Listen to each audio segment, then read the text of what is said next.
Everybody, welcome back to Polymath. My name is Dan, and I'm here today, camouflaged in my couch, to talk to you about neoliberalism. Now, you may not have heard this word before, but this is the dominant economic philosophy in the world in recent decades.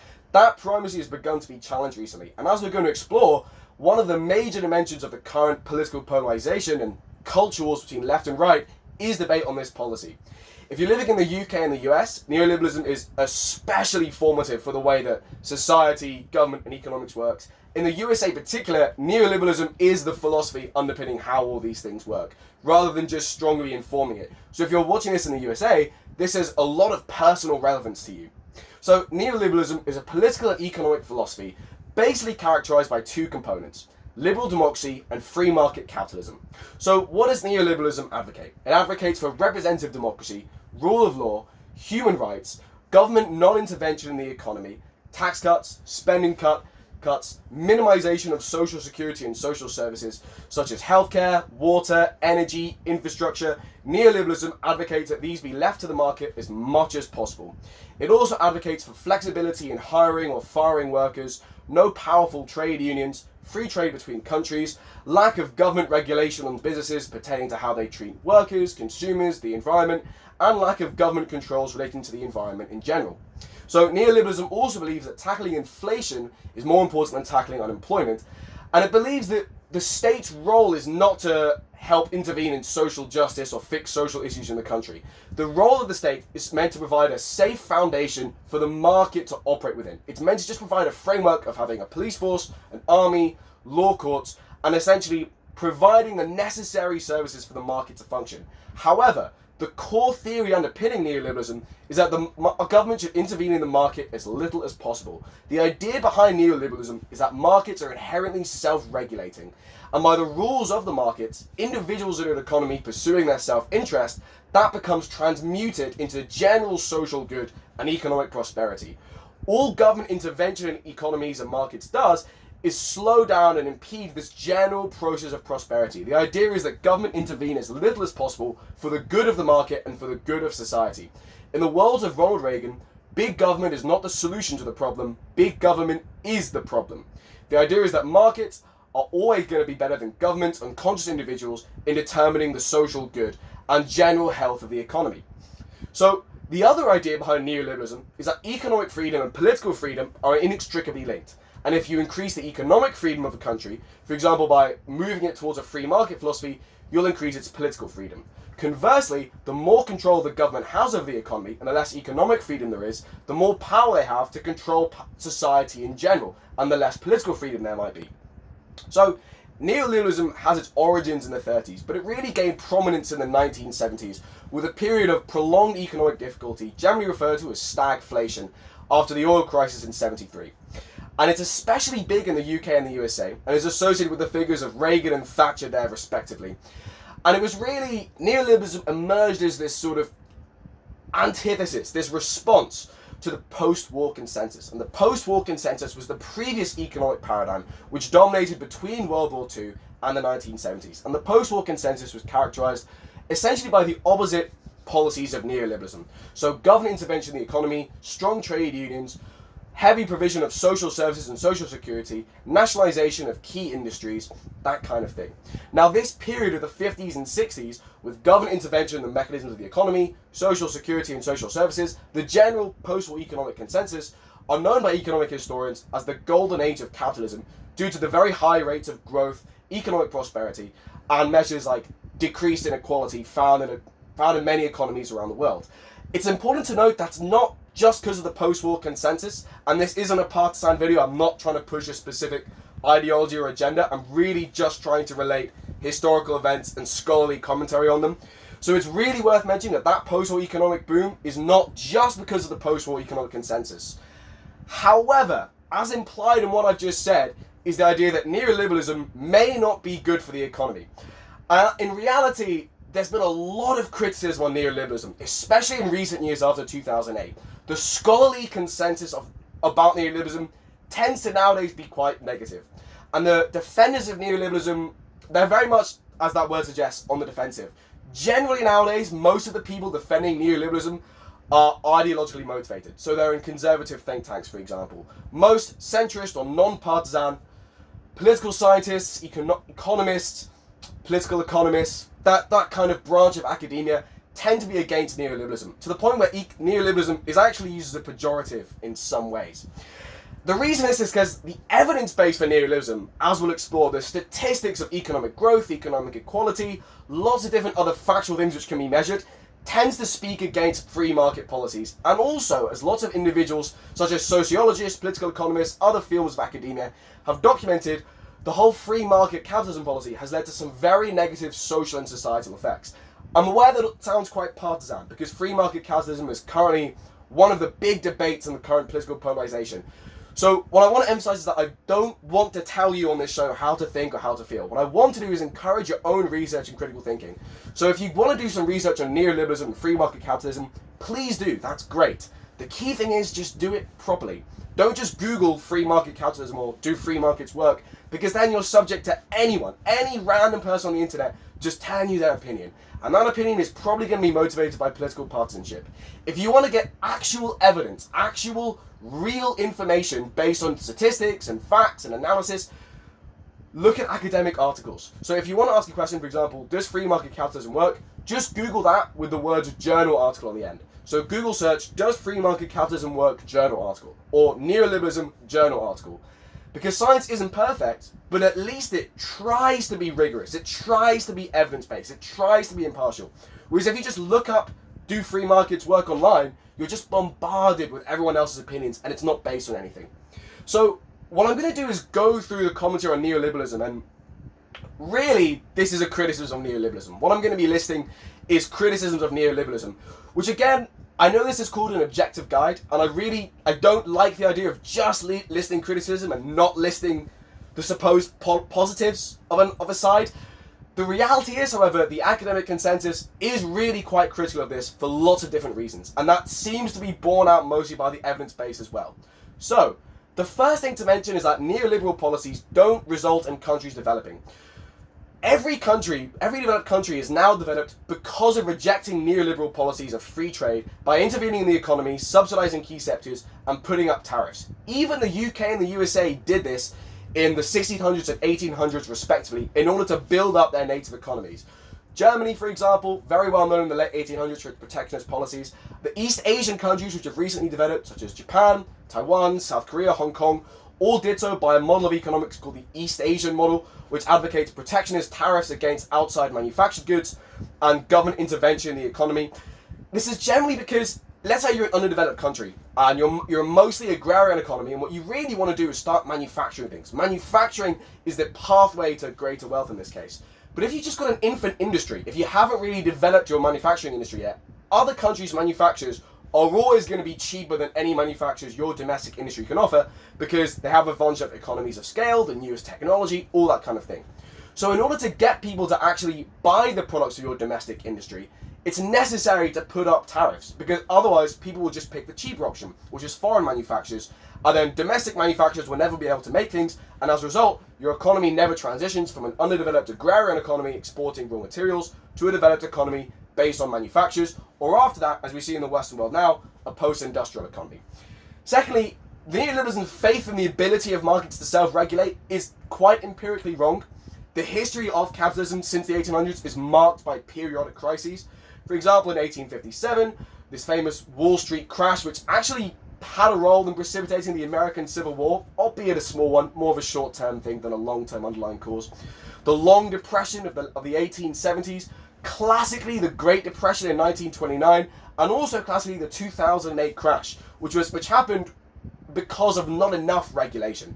It happened because individuals involved in the 2008 crash essentially were giving mortgages to people who they kind of knew couldn't pay them back, but due to financial wizardry and a boom market, it was in the short term acceptable, and eventually that whole bubble crashed. But also, the history of capitalism and free markets is punctuated by successive crashes and bubbles bursting.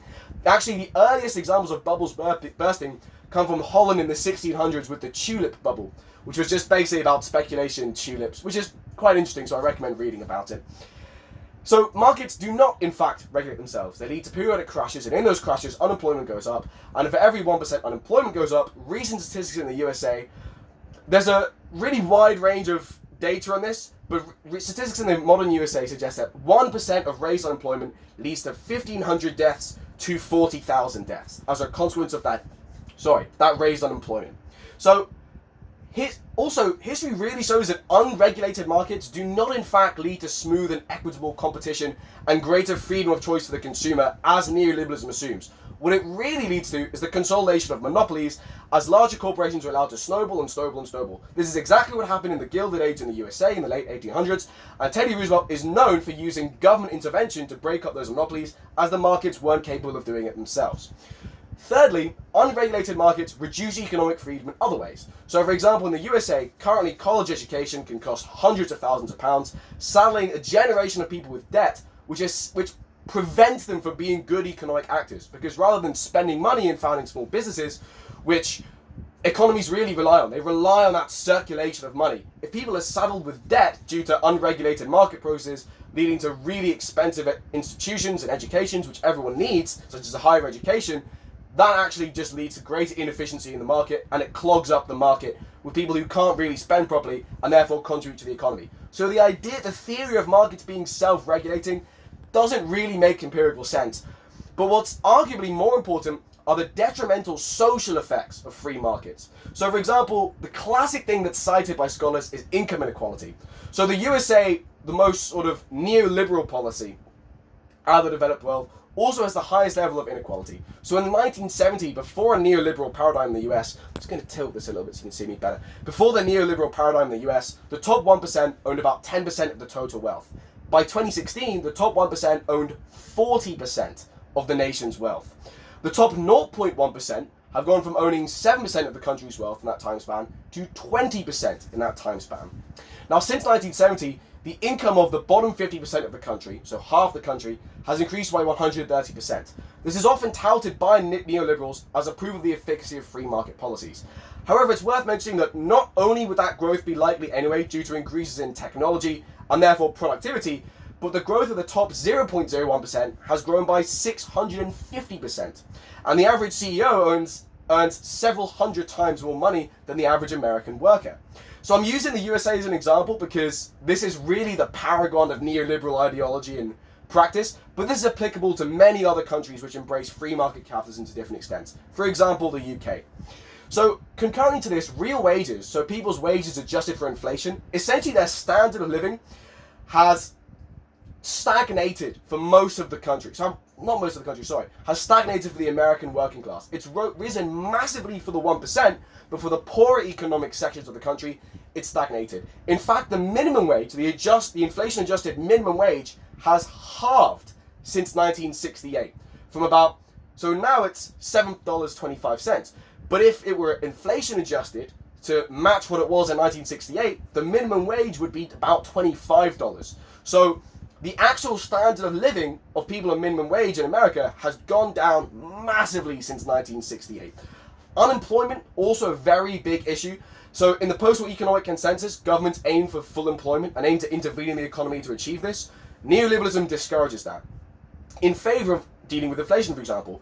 But it's worth noting that actually so studies on happiness and positive psychology, it's known as. So this sort of field of psychology talking about which aims to study happiness and what makes people happy, have found that unemployment is about 4 times more detrimental to people's unhappiness than inflation. And being unemployed is one of the most psychologically damaging events that can happen to a person.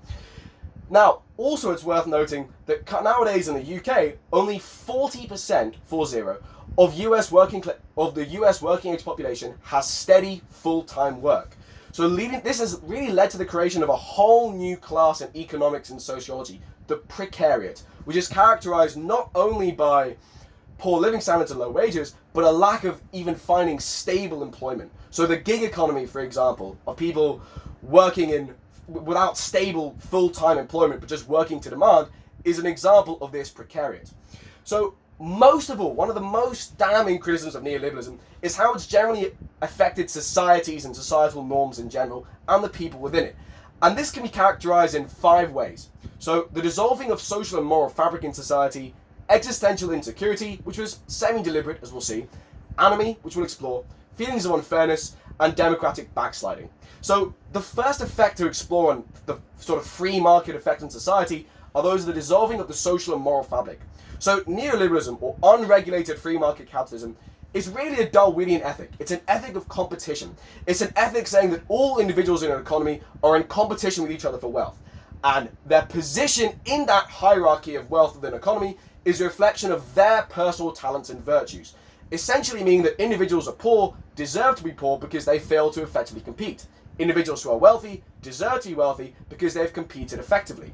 So this ethic of competition, this ethic of pitting individuals against each other, it's been criticized by various branches of economics. So for example, substantive economics, various political factions, and various sociologists are sort of encouraging this ethic of cutthroat competition, which dissolves any kind of feelings of cooperation in society. It dissolves the ideas of justice. It dissolves the communal ties and communal obligations that bind individuals to each other.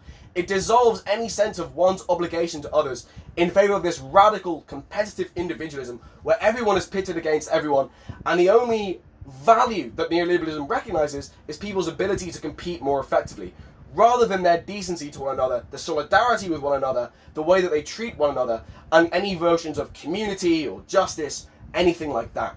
So the idea is that it just creates this society, instead of establishing a community, the unimpeded operations of the free market, by encouraging this ethic of competition, just creates this society of atomized, powerless individuals who by themselves are just powerless against the forces of the market and locuses of power, such as large corporations or big or powerful states, for example, and without a sense of community, without people being joined to each other, with people being constantly in competition with each other, without any kind of fallback, any kind of social service, any kind of social security, any kind of trade unions to encourage cooperation, individuals are essentially completely unsheltered against the potential ruthlessness of market forces, which ultimately are not in...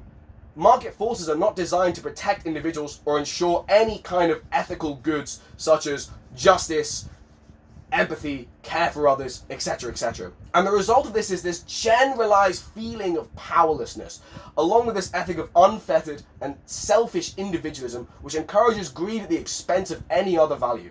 As encapsulated by the words of Gordon Gekko, greed is good, where no one works together to tackle problems, and a small elite, which is enabled to rise by market forces, engages in wild overconsumption, while everyone else at the bottom struggles with each other and grapples with each other and desperately tries to ascend this hierarchy, whilst being caught in this situation of having stagnating real wages, unbuffered competition, and the inability to escape this lifestyle of being paycheck to paycheck, because they constantly have to worry about meeting basic needs so as to avoid starvation, illness, etc., etc. Also, the second sort of much discussed societal consequence of neoliberalism is something known as existential insecurity, because no one has any kind of social security, so the sense of existential risk of literally starving to death due to hunger or to being bankrupted due to illness and having to constantly worry about not being ill or not being sick due to the financially life-ending effect that it can have, sort of gives this massive generalized fear of individuals. So society is permeated by this constant low-level fear where individuals have to worry about meeting their basic needs and have to worry about constantly working, constantly earning money, constantly keeping their job in order to avoid descent into starvation, ruin, death, etc. And this generalized fear massively reduces people's autonomy and forces people to work for low wages, for example, forces people to live paycheck to paycheck and have to be compliant to their employers and not band together to ask for better conditions because they're constantly worried about this constant fear of starving to death or going bankrupt due to illness or things like that. Healthcare is a very good example of this. So insulin, for example, can cost hundreds of dollars in the USA. So if you're poor, this massively reduces your autonomy and massively induces this sense of existential risk. This is in fact part deliberate in neoliberalism. So Milton Friedman, one of the founding theoretical fathers of neoliberalism, talked about the desire to establish labor insecurity, i.e. the prevention of individuals feeling completely secure and having a job so as to contribute to the health of the economy by the fact that individuals weren't able to be idle and too comfortable. So a third much vaunted consequence of the free market and neoliberalism is anomie. So anomie is a sociological term meaning normlessness. And it's essentially saying that due to this dissolving of the social moral fabric, due to the severing of people's communal ties, people don't really know how to act or how to behave or what norms to have or what's good, because neoliberalism dissolves all of this stuff. It dissolves any kind of alternate value system in favor of just pure profit accumulation and materialism. It replaces any kind of value system, any kind of norm hierarchy, with the simple fact of how wealthy you are and how much conspicuous consumption you're able to engage in. And also, so another consequence of neoliberalism, results in feelings of eroded democracy, because the concerns of big businesses, or rather, I should rephrase that, sorry, individuals often feel as if the concerns of big businesses gain much more attention from governments than their own concerns. So a great example of this is 2008, where many banks, despite having precipitated the economic crisis which led to the suffering of large sections of society, were bailed out by the government, and their personnel, so the individuals involved, weren't punished for it, despite their complicity in what they were doing, despite the fact that they knew what they were doing. It's also worth noting that in the USA, despite the lack of general social security and social services, large corporations are often subsidized by the government, especially by the Pentagon. And all this is sort of maintained by the fact that large corporate actors tend to own mass media. So for example, in the USA, lots of news outlets are owned by billionaires, so individuals with over $1 billion in net worth, which promote not just neoliberalism, the neoliberal ideology, but the underlying ethical values of Darwinism and the justification of when I say Darwinism, I don't mean evolution. I mean this idea of survival of the fittest within an economy. And they tend to promote the idea that differentials in economic wealth and economic inequality within a society is justified by things such as the talent or hard work of individuals involved. It also means that the Overton window, so the range of acceptable viewpoints in a society, can be shifted quite significantly towards the economic right. So someone like Bernie Sanders, for example, is often derided in US media as a socialist or someone who's radically far left. But if you look at the economic policies of Bernie Sanders, if you look at his manifesto, if you look at how he votes, it's essentially the same as a centre-left politician in Western Europe. But it's portrayed in the USA as this radical far-left thing, which is akin to socialism. So the final big consequence that's much talked about in the context of neoliberalism is democratic backsliding. And it's basically the fact that this massive rise in inequality, this massive decline in living standards, this proliferation of unemployment caused by the unimpeded operation of the free market leads to widespread resentment. However, understanding economics is difficult. It requires someone to explain it to you. You don't grasp it intuitively. You have to be taught it. So to get people to understand that hardships are caused by macroeconomic policy and sociological changes is difficult. However, it's generally easier to create alternative explanations for why individuals are suffering hardship. So neoliberal parties and political parties rather, and corporate elites in neoliberal countries tend to find scapegoats to direct people's anger. They tend to find alternate sources of blame for hardship. So as a result, neoliberalism is arguably quite significantly responsible for the recent global shift towards the far right in many countries into authoritarian populism, both within the democratic world, such as the USA, and outside the developed world. Sorry, not the democratic world, the developed world, and outside, such as in Brazil, India, Hungary, Russia, Belarus, Poland. And this decrease in democratic norms and democratic processes and freedoms is referred to in the literature as democratic backsliding. Now, again, I know that sounds quite partial, especially because I've listed the USA and parties in the USA. Please don't take my word for it. Go and look at journal articles on democratic backsliding and how it's occurred in various countries, including the USA. I don't want you to just take my word for stuff blindly. Please, I really want to encourage critical thinking on this channel. So go look it up. Just make sure you're looking at journal articles and not random people giving you their opinions. So in ex-communist countries, this democratic backsliding manifests as nostalgia for previous Soviet rule and authoritarianism, because democracy and the virtues of democracy and civil and political liberties become associated with this ruthless free market ideology and the detrimental effects of neoliberalism. In the West, this manifests more subtly. So in the West, in the UK and the USA, the countries arguably most affected by neoliberalism, the neoliberal parties are the Republican Party, the Conservative Party, and Reform UK. Again, I know this sounds partisan, but if you just look at their economic manifestos, it is neoliberal policies. If you look at how individuals, so senators of that party or representatives of that party vote, it's towards the neoliberal policies. If you look at the actions of their leaders and the actions of these parties in power, it's towards neoliberal policies. That's not a remark of political partisanship, that's just objective observation. So obviously these parties realize that campaigning on a neoliberal ticket, so campaigning on austerity, for example, is not going to be very popular. So they generally turn towards cultural conservatism, both because, of course, its members believe it, but also as a means to not just gain voters, but also change the terms of political debate from economic terms to socio-cultural terms. So these parties, you'll notice, all take negative stances on feminism, trans rights, the Me Too movement, the EU in the case of the UK, regulation of hate speech, immigration, etc., because it shifts the term of political debate. It changes it from a neoliberal to non-neoliberal axis to an axis based on progressivism versus conservatism. The Republican Party and Reform UK also do employ the additional tactic of selling themselves as populist, anti-establishment parties that are on the side of the common people. It's worth noting that neoliberal policies are generally criticised for benefiting corporate and wealth elite at the expense of the people. However, the marketing of these parties disemphasizes the neoliberal aspect of it, despite the fact that their actual actions in government are congruent with that, and emphasize the fact that they tend to emphasize the idea, of them representing the people and standing up for the people against the establishment, despite maintaining economic policies that are not in the interest of working class individuals or the common man in general. A large way to achieve this, and this is something that political parties have utilized for many years now, is finding a scapegoat, a political outgroup, a sort of them to identify with. A them for voters to identify negatively against and to identify as a cause of the hardship of current economic life. So immigrants are the current outgroup that have been selected by various populist parties in the West right now. Also Muslims, feminists, etc. 100 years ago, it was Jews and Bolsheviks. 100 years before that, it was Democrats. Before that, atheists, heretics, etc. This is really a political technique which is as old as anything. The finding of a scapegoat in order to shift blame for hardships upon. It's a very classic technique.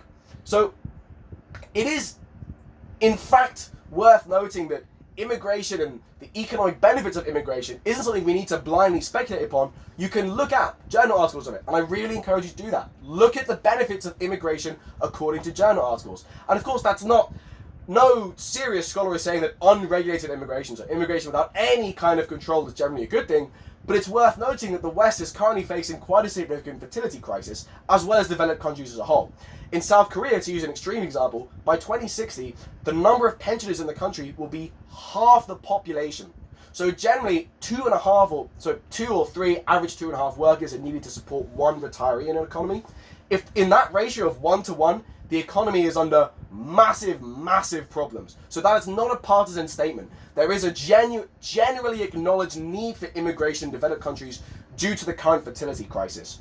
So, of course, contrary to actual neoliberal policies, which argues for free trade and sort of free movement of individuals between borders, this should be regulated. So it's worth noting that the Conservative Party and the Reform Party, the Republican Party, don't follow a wholly neoliberal program because they oppose immigration, despite the fact that neoliberalism, as adhered to exactly, is actually in favor of unregulated immigration.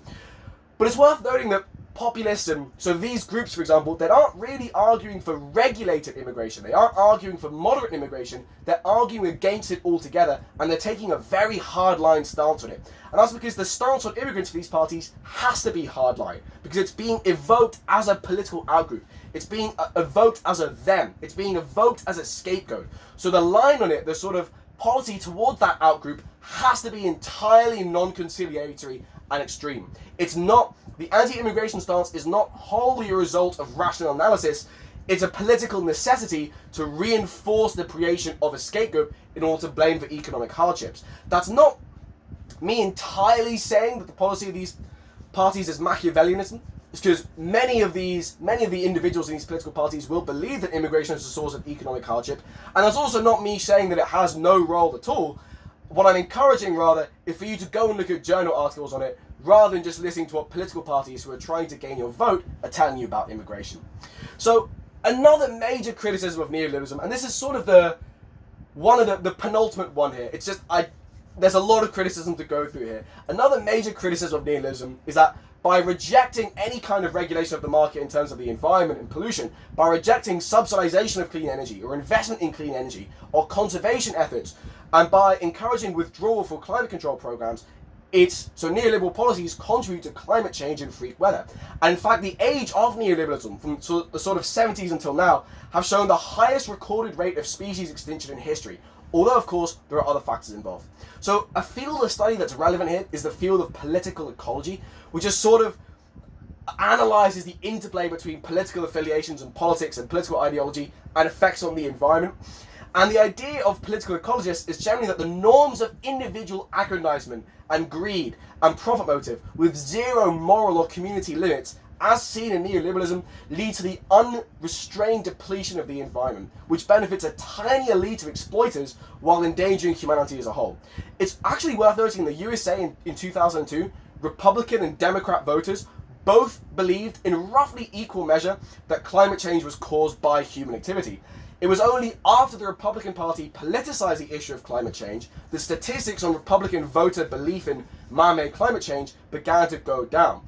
So political partisan commentators such as Noam Chomsky have therefore, due to this and many other reasons, characterized the Republican Party as an extremely dangerous institution which is acting in an actively omnicidal manner, so facilitating the engagement of humanity in order to make profits for its key constituency, a corporate elite. So, God, I hope you can't. My nose is a little bit blocked. I hope it doesn't. I hope I'm not speaking like this and like a really nasal voice. I guess I'll find out listening back to this. Anyway, finally, neoliberalism has been criticized for causing mass incarceration. So the incarceration rate in the USA per 100,000 people has increased from 100 per 100,000 people in 1970 to 500 now. So it's increased by 5 times since 1970. For males, the incarceration rate in the USA is actually 1,000 per 100,000. So 1% of all men are in jail in the USA. So this is due to the link criticisms of neoliberalism suggest between poverty and crime. And the neoliberal reduction in things like essential social services and social security for people causes many individuals to turn to crime, causing incarceration. However, what's unfair is the fact that white-collar crimes, so crimes for business-related crimes,